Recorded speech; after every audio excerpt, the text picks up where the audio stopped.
Today I'm bringing you the best Labrynth deck profile for the October 2023 competitive Yu-Gi-Oh format. Let's jump into it. What's up, Ocean? You got Matt here, and welcome to our competitive Yu-Gi-Oh video. You know, I started playing Yu-Gi-Oh a long time ago, back when trap cards were in every single deck and you were crazy for not playing them. I then was on hiatus for about, 15 years, and when I got back, all I kept hearing was that trap cards suck. But that just can't be further from the truth. Just look at Labrynth. This deck is arguably one of the top 5 decks in the entire format, and it is almost entirely traps. Well, maybe about half of that. But the deck has undergone a slight shift since we last saw it. The deck is now more commonly referred to as IKEA Labrynth, which refers to all the furniture cards being played in the deck. So in this video, I'll show you the best way to play Labrynth for the upcoming October 2023 competitive format. I'll also give you some budget alternatives so you can pick up this entire deck for less than $100. But if trap decks aren't your favorite and you still want to pick up a nice cheap deck, then make sure to check out the video up here on the top 5 cheapest decks of the entire format. So if you're excited for the video, then make sure to smash the like button, because at 70 likes, I'll be bringing you the ultimate guide on how to play IKEA Labrynth with test hands. Also, if you like deck profiles, combo guides, and competitive Yu-Gi-Oh videos in general, you're gonna love this channel, so make sure to subscribe and help us reach our end of year goal of 2,000 subscribers. That being said, here is the best Labrynth deck profile for the October 2023 competitive Yu-Gi-Oh format. Let's jump into it. So here we are, we're going to show you off our 40 card main, 15 card extra, and 15 card side deck. Now obviously the deck is pretty good and pretty expensive at times, so keep in mind there are going to be some budget alternatives which you guys will be hearing from momentarily. Starting off though, we of course have 3 copies of Ariana the Labrynth Servant. This card is your Stratos for the archetype. On normal or special, you can just search your deck for a Labrynth card that includes the spells and traps of the archetype as well, which is very powerful. It has a second effect when another monster leaves the field because of a normal trap effect. You can just draw a card, and then you can choose to either spell summon a fiend from your hand or just set a spell trap directly from your hand as well, which is obviously very powerful, just not always seen. Has a really good stats as well, 600 attack, 2100 defense is obviously fantastic. But what are you searching out with the Ariana? Well, you're going to probably search out your copy of the Lady Labrynth of the Silver Castle, or your Lovely Labrynth of the Silver Castle, which play 3 copies of the Lady and 1 copy of the Lovely. There are obviously other copies to search out, other cards to search out, but I think that right now for the monsters, this is what you want to look at. 3 copies of Lady Labrynth. Why do we play 3? Well, it's because it is the boss monster for the strategy. The fact that this card has 3 really good effects on top of having 3000 attack and 2900 defense is absolutely insane. First things first, before I get into the effects, it is so easy to summon out. If you've activated a Labrynth card effect this turn, you can summon it out. If you activate a trap card this turn, a normal trap card this turn, you can just summon it out in defense position, but still absolutely insanely powerful. It does have 2 other effects, like I was saying. The first effect I should say is while you control a set card, your opponent cannot target this card with card effects, or this card cannot be destroyed with card effects. Obviously, very strong in the format right now. We're dealing with a deck like Unchained because they do a lot of targeting with their Link monster, a lot of destruction as well. Its other effect is going to be arguably the reason why you play the card at 3 copies. I think this is actually the main reason why you play it at 3 copies, in my opinion. The main thing is going to be that when a normal trap card is activated, quick effect, you can set a different one from your deck directly to your side of the field. Obviously incredibly powerful. Moving on to Lovely Labrynth of the Silver Castle. This card is obviously fantastic, but you only play it at 1 because it is really hard to get out. You don't actually have a way to just freely summon this card via its own effect. You have to use cards like your Big Welcome Labrynth or your Welcome Labrynth, or just hard normal summon it, which is not the best way to go about things. I will say that it does have 3 really solid effects. The first of which is going to be that while this card is on the field, your opponent can activate monster effects in response to your normal trap cards. So if your opponent tries to go like Ash Blossom on your Welcome Labrynth, it just would not work, and I should actually rephrase that, they just wouldn't be able to actually activate it in the first place. Keep that in mind. The second effect it has is that once per turn, you can just target a normal trap in your graveyard, set it. That's it. It can't be activated unless you have a Fiend monster, but it's still a very powerful effect nonetheless. And then the final effect it has is that if another monster leaves the field because of a normal trap effect, you can just destroy a card in your opponent's field or a random card in their hand. You have to declare which one it's going to be, but still very powerful and absolutely insane effect to have, that you can just make your opponent start off the game with 1 fewer card depending on your opening hand. We do obviously have other Labrynth cards, but these 7 cards were the initial monsters that you played in the Labrynth archetype before you decide to move on to the IKEA Labrynth version of the deck. Speaking of the IKEA version of the deck, we should probably start talking about our furniture cards. Of course, we start off with 3 copies of Labrynth Stovey Torby, 2 copies of Labrynth Shandrag Lear, and 2 copies of Labrynth Kuklok. Now, these cards are all very powerful and have their own respective effects to be able to get you advantage back, or to be able to just activate cards or set cards directly from the deck by discarding these cards. So what do the cards do? Starting off with Labrynth Stovey Torby, this is the best one in level and in effect in my opinion, and that's why we play 3 copies of it. It has 2 really solid effects, but the first one is going to be that you can send this card from your hand or field to the graveyard and discard 1 card, and then you can just set a Labrynth spell or trap directly from your deck. This is very powerful because you can use it on your turn 0. It's also a quick effect, as I mentioned, very powerful effect. You get actually activating cards right away on your turn 1 to get your engine going. It does have another effect while it's in the graveyard, where if a normal trap card causes a monster to leave the field, you can just special summon this guy back out, which is great to be able to activate its initial effect again. As for the next card of the furniture portion of the deck, we have the Chandragleer. This card is very similar to Stovey Torby, where it has the exact same initial effect. You can send this card from your hand or field to the graveyard and discard another card and just set a Labrynth spell or trap, a Labrynth spell or trap directly from your deck. Very powerful. Its effect though in the graveyard is the exact same as Stovey Torby's, where instead of it just special summons itself, it adds itself to the hand, which is still very powerful, and depending on which you prefer, can be better than Stovey Torby's or not. In this particular version of the deck, in my opinion, it is not, because of a specific card we play in our extra deck. And then the final card of the furniture version is going to be the 2 copies of the Labrynth Coup Clock. This card here, you discard itself alone and allows you to activate 1 normal trap card the turn that it was set, which is really good to get your engine going. We do play 2 copies in case it gets removed or banished or something, because it is really good to get your engine going in a really simplified game state or early on in the duel. I will say though that this card's engrave effect, in my opinion, is worse than the other ones, where basically you have to discard a card to activate your normal trap or Labrynth card effect, and then you can just add this card back to your hand or special summon it, which you get the option, which is nice, but it's harder to pull off than the other versions of the furniture cards. That is going to be the IKEA furniture portion of the deck itself. Really solid here, and that is a lot. That's 14 different Labrynth cards, but we have 2, or 1 I should say, 1 honorary Labrynth card that we play at 2 copies in the deck, which is going to be Lord of the Heavenly Prison. This card is super solid with a few different really nice effects. The first of which is going to be that during your main phase, you just reveal the card and it stays revealed until your opponent's end phase. While it's revealed, said cards cannot be destroyed. Its other effect is going to be that when you activate a set spell or trap, you can just special summon this guy out for free, which is obviously amazing. However, if the card was revealed when you did that, then you can set another normal trap, or another spell or trap I should say, directly from your deck, but banish it during the end phase, or the end phase of the next turn. This card is really good for protection. This card is really good to be able to get around some problematic cards and to get access to your niche parts of your engine, the one-ofs in the deck, pretty easily. It's also a giant body, which is obviously very nice to have access to. Really solid card. You want to have access to this, in my opinion. It is a bit more expensive, about $5-ish right now. So if you want to make sure this deck is still under $100, you may have to replace it. Just replace it with any generic normal trap card that you want. We are going to be having other monsters in the deck as well if you're on a budget. So just keep in mind, replace it with generic trap cards that might be more effective in different situations.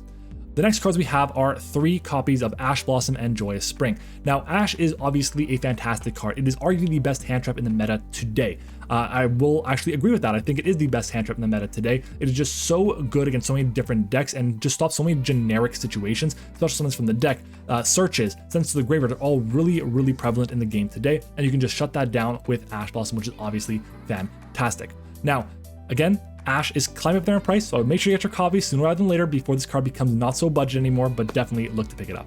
We then have spell cards. Now, this deck is consistent. The fact that you get access to your engine pretty quickly through your 6 copies, your 5 copies I should say, of your Labrynth Stovey Torby and your 2 copies of Chandragleer, and then you have your Ariana as well, but you gotta dig to get those cards. So we are playing 3 copies of Pot of Extravagance, which can only be activated at the start of your main phase.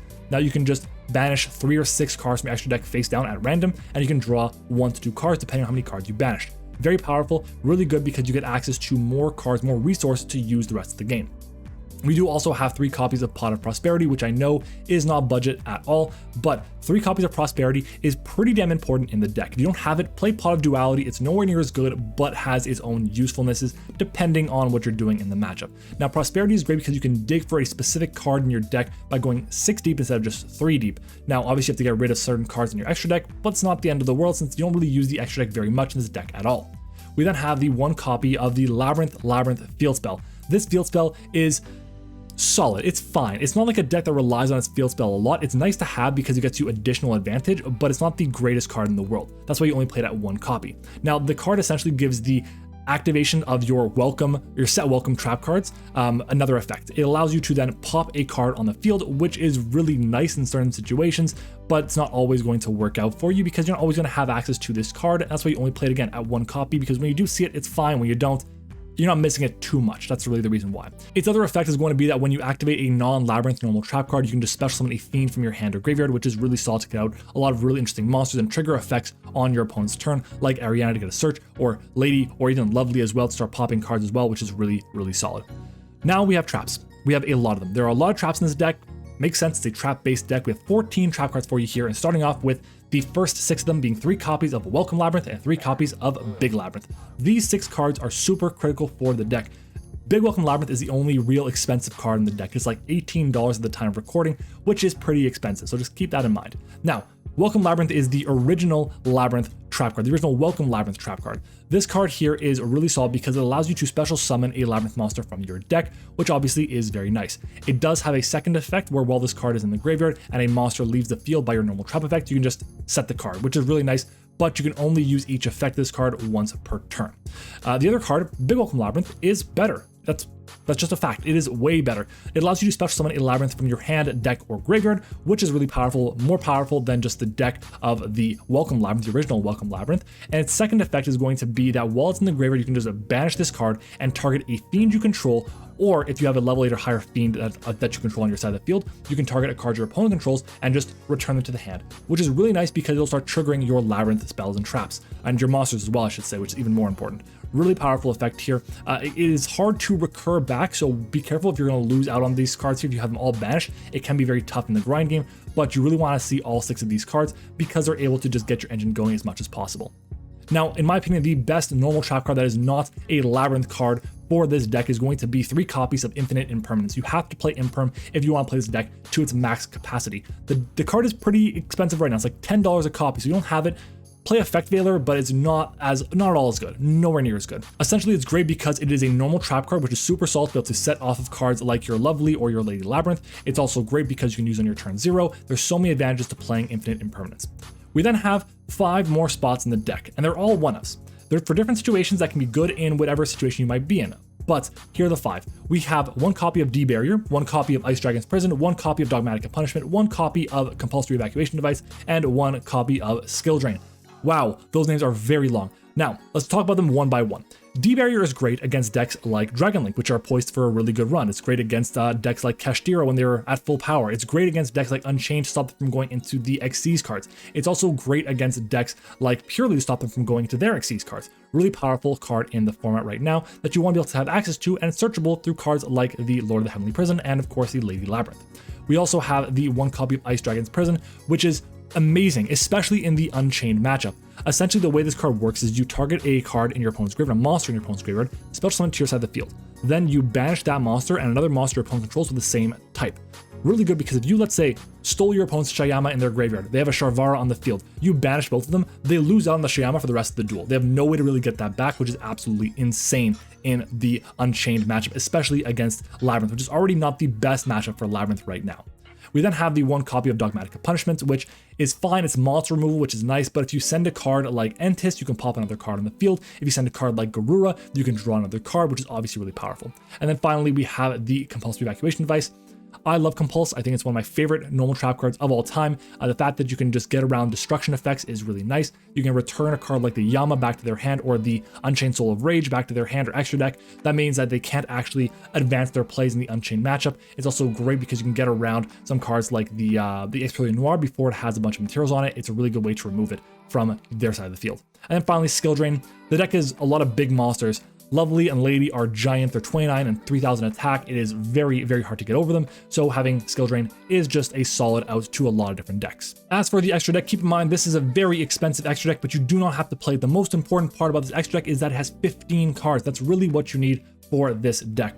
So, what are we playing in this deck? Well, the most commonly played card in this deck is going to be 3 copies of Chaos Angel. The fact that this deck is not able to play any tuners, but you can get access to a synchro monster, and Chaos Angel is absolutely critical. You can get this card with access to one of your big Labrynth monsters, and of course your Stovey Torby, because it's a level 2 and those are level 8s, is really solid to get access to a huge body on the board. We then have the 2 copies of the Garura and 2 copies of the Entis. for your dogmatic punishment targets. Really solid there, just super good to get advantage. We then have 2 copies of the Labrynth, not Labrynth with a K, Labrynth with a G. This card is really good, especially against the potential Ibly lock, which can be really annoying. We play 2 copies of it because in case we banish it off of a card like Pot of Extravagance, that can be really difficult for us to deal with. So we do want to make sure that we have a way to be able to deal with that, the Ibly rather, while hopefully not banishing it off of our own Extravagance.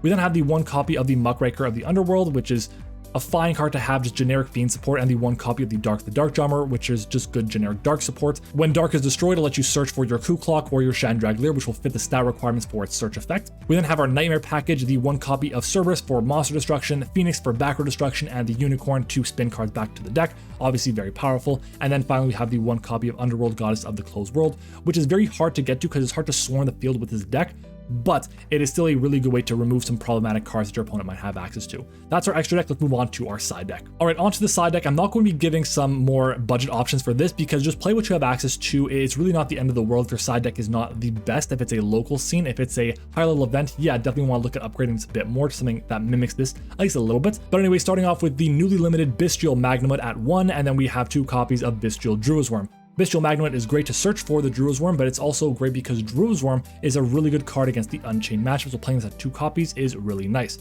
We then have the 2 copies of the Gamma Seal, the Sea Turtle Kaiju. In reality, this can be any Kaiju. I'd recommend any Kaiju except for one that is more than 2800 attack. Just keep it at 28 or lower and you should be fine because you want to have a way to deal with big boss monsters, big towers, and Kaijus are the best way to do that. We then have 2 copies of Nibiru the Primal Being. This is a fantastic card for just monster heavy combo decks that really don't appreciate it, but I don't think it's good enough to main right now. We then have the 2 copies of the Evenly Matched. Evenly is a great card to have right now. Just a super solid card overall for just generic removal options. It's a good normal trap card to have access to, and if you do end up drawing it going second, it's a great way to just blow up your opponent's board because not everyone's playing a lot of negation right now. And then we have the 3 copies of Solemn Judgment. I think this card should be played in every single side deck for Labrynth as a way to just deal with these mass destruction cards like Harpy's Feather Duster or Lightning Storm. You really want to have a way around that, and basically Judgment is the best way to do that in my opinion. We then have 2 copies of the Skill Drain. We play the last 2 copies in the side deck in case you have to just go, you know, Skill Drain beatdown for the win, baby. I mean, it could work. It's nice. It's a solid card to have, and some decks really hate the card. And then we have the 1 copy of Eradicator Epidemic Virus. EEV is a fantastic card in the format right now. Just getting rid of spells and traps is absolutely, spells or traps I should say, is absolutely insane, and you can easily trigger it pretty quickly on your turn. And when the new support comes out for this deck, you can trigger it on like turn 0, which is absolutely nuts for this deck. So keep that in mind. And that's going to be it. That is our 15 card extra, 15 card side, and 40 card main deck for an IKEA Labrynth build. If you guys enjoyed this video, then do me a favor and leave a like on the video and let me know down in the comments what you guys thought of the video itself, and if you play any different cards in your own Labrynth builds. I'd love to know down below. I want to thank you guys for watching the video. If you did enjoy it, again, leave a like because at 70 likes, I'll be bringing you a combo guide, the ultimate combo guide for this deck with test hands. And of course, guys, subscribe to the channel as well. We're on the road to 2,000 subscribers and we can't get there without your help. But thank you for watching. Hope you enjoyed it. I'll see you all next time.